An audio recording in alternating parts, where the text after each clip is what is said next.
Bugün bize sağladığın kaynaklardaki şu şehir isimlerine bir odaklanalım diyorum. Bayağı bir liste var değil mi? Belirli bir coğrafya, bir kimlikle ilişkili gibi duruyor. Evet, evet.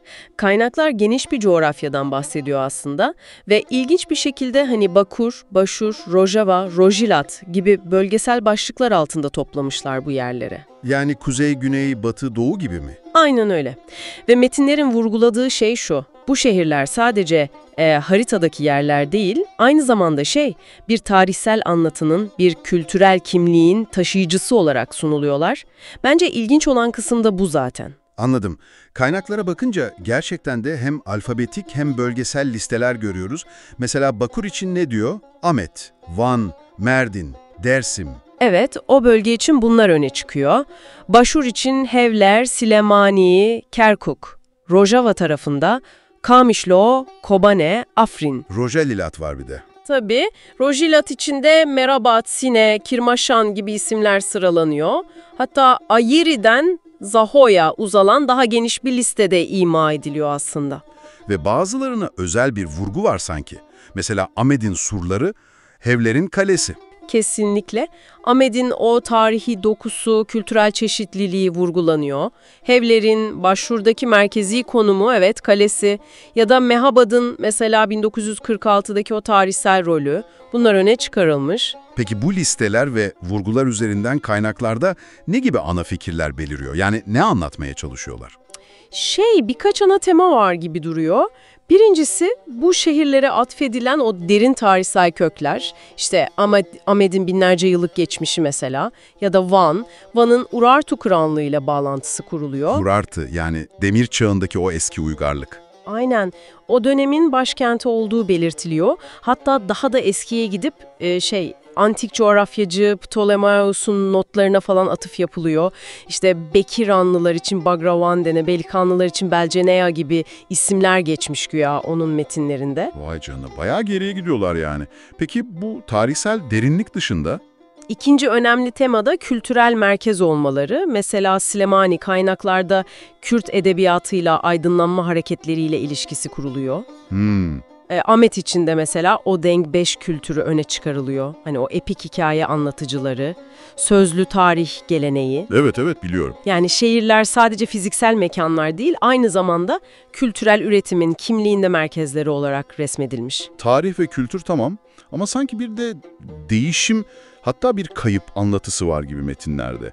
İsim değişiklikleri falan. Evet, o da üçüncü bir boyut diyelim. Kaynaklar bazı yer isimlerinin zamanla, özellikle 1935 gibi tarihlerde değiştirildiğini iddia ediyor. Neden peki? Yani kaynaklar bunu nasıl yorumluyor? Bunu genelde tarihi bağları koparma, bir tür asimilasyon çabasının parçası olarak yorumluyorlar. Anladım.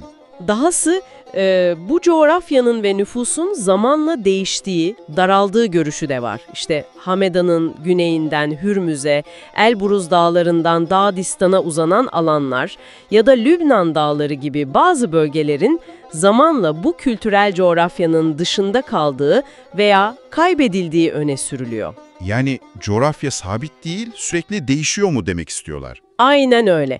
Tarihsel ve siyasi süreçlerle şekillendiği fikri vurgulanıyor. Coğrafyanın kendisi de bir mücadele alanı gibi sunuluyor aslında. Peki bu kaybedilme ya da isim değiştirme iddiaları neye bağlanıyor sonuç olarak? Yani ne demek istiyorlar bununla? Sanırım kimlik ve hafızanın coğrafyayla ne kadar iç içe olduğunu göstermek için kullanıyorlar bunu. Yani bir yerin adının değişmesi sadece bir isim değişikliği değil. Evet, aynı zamanda hafızada bir kırılma gibi. Tam olarak öyle. Kimlikte bir eksilme, bir kopuş olarak sunuluyor. Bu da şehirlerin, bölgelerin aidiyet için ne kadar merkezi olduğunu gösteriyor bu anlatıya göre. Anlıyorum. Bu da bizi nüfus ve kimlik meselesine getiriyor sanırım. Kaynaklar diyor ki, bu şehirlerle ilişkili nüfus sadece bu bölgelerde değil, başka büyük şehirlerde de yaşıyor ama kimliklerini korumakta zorlanıyorlar. Asimilasyon gibi durumlar var. Evet, bu iddialar da var. Şehirlerin sadece taş toprak olmadığı, insanlarıyla, onların hikayeleriyle, kimlikleriyle bir bütün olduğu fikri tekrar vurgulanıyor. Yani şehir ve kimlik adeta yapışık ikiz gibi bu anlatıda. Kesinlikle. Kaynakların ana mesajlarından biri bu. Şehir bir sığınak, bir aidiyet noktası, ortak geçmişin ve kültürel devamlılığın sembolü haline geliyor. O zaman özetlersek, elimizdeki kaynaklar bize belirli bir kültürel ve tarihi anlatı içinde tanımlanan geniş bir coğrafya sunuyor. Ahmet'ten Mehaba'da, Hevler'den Kamışlo'ya, Van'dan Kerkük'e bir sürü yer. Ve hepsi metinlere göre bir halkın kolektif hafızasını, kültürünü, hatta kimlik mücadelesini taşıyor. Çok güzel özetledin. Peki, tüm bunların bizim için, yani dinleyenler için bugünkü anlamı ne olabilir sence? Bence bu kaynakların en net gösterdiği şeylerden biri yer isimlerinin, haritaların, coğrafyanın asla tarafsız olmadığı. Hepsi belli anlatılarla, kimlik iddialarıyla, aidiyet duygularıyla yüklü. Evet, bu çok açık. İsimler, sınırlar, şehirlerin öne çıkarılan yönleri, hepsi belli bir bakış açısını yansıtıyor ve kimin nereye ait olduğuna dair fikirleri de şekillendiriyor ister istemez. Belki de üzerinde durulması gereken asıl soru şu olabilir dinleyiciler için.